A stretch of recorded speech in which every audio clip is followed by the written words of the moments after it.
a daily basis.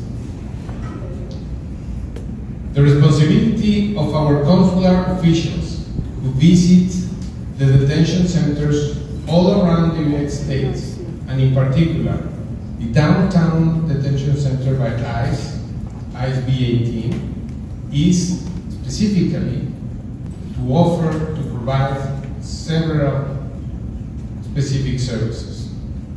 First, locate Mexican nationals.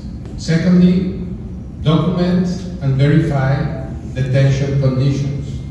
Thirdly, identify medical needs. 4, guarantee access to clear information about their legal situation. 5, contact family members and accompany them throughout the process. 6, coordinate legal assistance with our legal teams.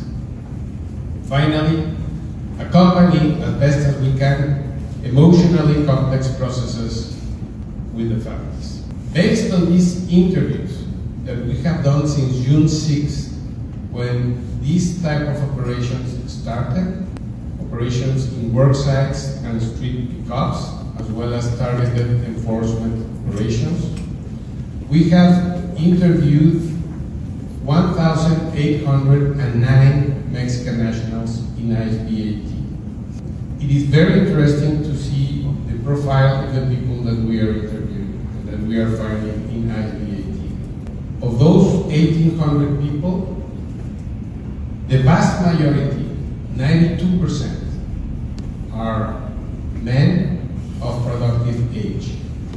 Only 8% are females or women.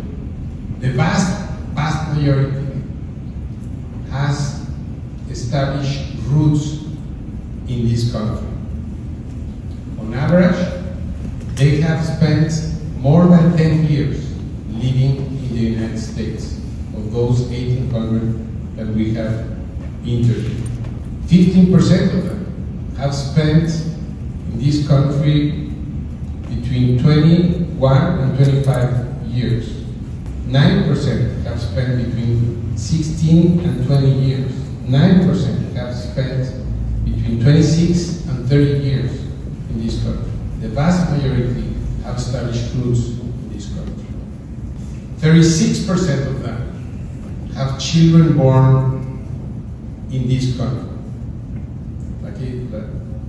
as it is the case in your family.